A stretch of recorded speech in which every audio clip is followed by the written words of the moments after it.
तो बाबा बागेश्वर भक्तों का जितनी आस्था उमड़ रही है उससे भी कहीं ज्यादा बाबा बागेश्वर को लेकर सियासत बरस रही है।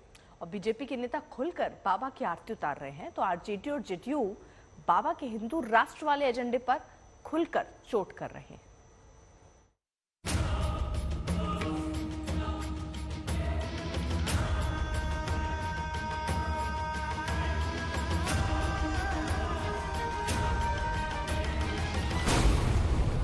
बाएं से केंद्रीय मंत्री अश्विनी चौबे, पूर्व केंद्रीय मंत्री रविशंकर प्रसाद, बिहार बीजेपी प्रमुख सम्राट चौधरी, बीजेपी सांसद रामकृपाल यादव और केंद्रीय मंत्री गिरिराज सिंह की ये बाबा वंदना वाली तस्वीर याद रखने लायक है। ऐसा आदर, ऐसी आस्था, ऐसी आराधना, वो भी एक इंसानी बाबा के लिए जिन पर बीजेपी के नेता भगवान की तरह बिछ गए। वो भी ऐसे कि मनोज तिवारी बाबा के रथ के खुद सारथी बन गए और तबीयत से गाना भी गाया। रामकृपाल जी कि तो नहीं के क्षेत्र सांसद यहाँ से वही बानी वहां के। और देखो पूरे बिहार में एगो मैसेज जाए के चाहिए भैया, इस कार्यक्रम में बिहार के एक एक व्यक्ति का स्वागत है। वैसे भांति भांति के बाबाओं वाले इस देश में धीरेन्द्र शास्त्री कोई इकलौते बाबा नहीं है, लेकिन उनके बिहार प्रवास पर राजनीति का रक्तचाप हाई है। आयोजक कल तेजस्वी यादव को भी न्योता दे आए, लेकिन तेजस्वी ने दिव्य दरबार से दूरी बनाए रखना ही बेहतर समझा। अब बीजेपी कह रही है तकरीर के मुरीदों को सनातन से क्या मोह। हम खुद ही व्यस्त हैं माननीय मुख्यमंत्री जी। हम लोग प्रदेश के जनता के काम के लिए, प्रदेश को आगे बढ़ाने के लिए हम लोगों की अपनी खुद की व्यवस्था है। हम लोग सब लोग जो है इस काम में लगे हैं, विकास कार्यों में लगे हुए हैं। और आप लोग तो जानते ही हैं कि कितना निमंत्रण हम लोगों के यहाँ आता रहता है, तो उससे हम लोगों को कोई फर्क नहीं। हमारा एकमात्र लक्ष्य है कि जनता का जहां भलाई हो वहीं हम अपना समय देते हैं। सरकार चाहती है किसी तरह फेल करना, कि बाबा का यात्रा ही फेल हो जाए, इसलिए कोई सुरक्षा की व्यवस्था, कोई प्रशासनिक व्यवस्था सरकार के द्वारा नहीं किया गया। कोई अप्रिय घटना घट जाए, यही नीतीश कुमार की सरकार चाहती है।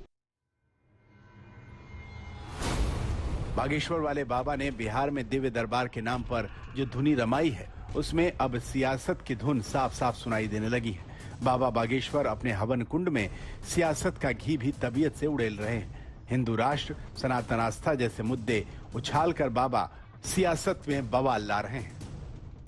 धन्य है बिहार, बिहार की यह पावन भूमि, मैया सीता, माता सीता की जन्मभूमि बिहार, वीरों की भूमि बिहार, संतों की भूमि बिहार। धन्य है और धन्य है बिहार के लोग जिन्होंने समूचे भारत वर्ष को बता दिया कि हिंदुओं में अगर एकता हो तो उसका नजारा क्या होता है?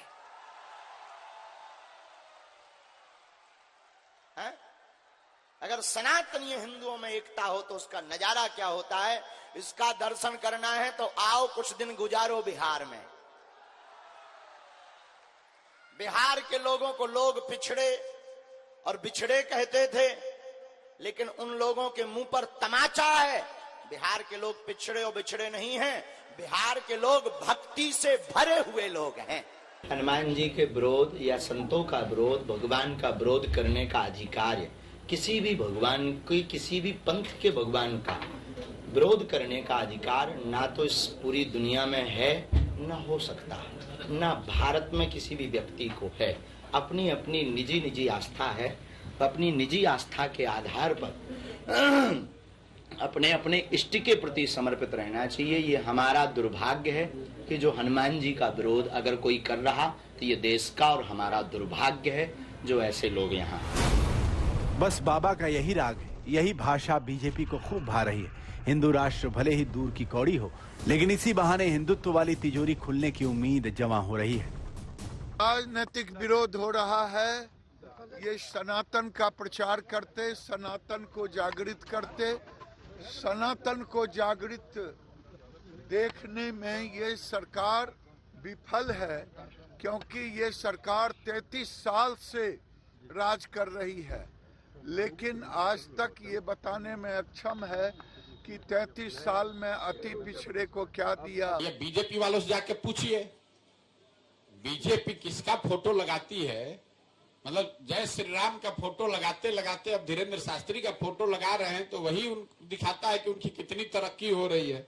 अब राम जी पर भरोसा कम हो गया होगा, तब शास्त्री जी पर भरोसा करके चलेंगे।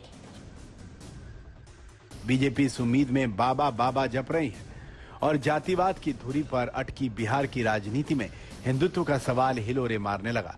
लेकिन सवाल यह है कि क्या ऐसे आयोजनों से जातिवाद की जड़ें कमजोर हो पाएंगी और हिंदुत्व की फसल लहलहाने लगेगी। बिहार में काबा पर बागेश्वर बाबा कहते हैं, बिहार में बागेश्वर बा, लेकिन बाबा बाबा जपती बीजेपी की मनोकामना इससे पूरी हो पाएगी। एक दिन ऐसा आएगा कि पूरा भारत राममय होगा। आदित्य वैभव के साथ रोहित सिंह, पटना, आज तक। तो अर्पिता, बाबा को लेकर भक्तों की दीवानगी एक अलग ही लेवल पर जाकर पहुंच गई है, क्योंकि आज बाबा का दोपहर बाद दिव्य दरबार लगने वाला और उससे ठीक पहले सुबह से कैसे बाबा का पंडाल ठसाठस भर गया है। एक ग्राउंड रिपोर्ट आपको दिखाते के तरेतपाली में आज हनुमंत कथा का चौथा दिन है। आपको बताते चले कि बागेश्वर धाम के पीठाधीश्वर आचार्य धीरेन्द्र कृष्ण शास्त्री के द्वारा इस हनुमंत कथा का वाचन नौबतपुर के तरेतपाली में किया जा रहा है। आप देख सकते हैं तस्वीरों में कि किस तरह से यहाँ श्रद्धालुओं का विशाल सैलाब उमड़ा पड़ा है। आपको बताते चले कि ये वही श्रद्धालु हैं जो यहाँ पिछले 3 रातों से लगातार जमे हुए हैं और इसमें से ज्यादातर लोग पटना और बिहार के बाहर के भी हैं। आपको बताते चले कि यहाँ आने वाले श्रद्धालुओं में कई ऐसे हैं जो जटिल रोगों के साथ यहाँ आए थे अपनी अर्जी लगवाने, और सबसे बड़ी बात कि उनमें से कई लोगों की अर्जियां लगी भी, लेकिन कई अब तक मायूस हैं इस बात को लेकर कि उनकी अर्जी लग नहीं पाई। आपको दिखाते चले कि किस तरह से यहाँ वॉलंटियर्स के द्वारा क्राउड मैनेजमेंट का काम किया जा रहा है प्रशासन की मदद से, और आपको ये भी दिखाते चलें कि यहाँ पर किस तरह से लोगों को डी से निकाला जा रहा है। ये डी उनके रहने के लिए नहीं है। आप देख सकते हैं विजुअल्स में कि जिला प्रशासन के द्वारा यहाँ से डी से लोगों को निकाला जा रहा है और इस डी को खाली कराया जा रहा है। कैमरा पर्सन नदीम आलम के साथ आदित्य वैभव, आज तक।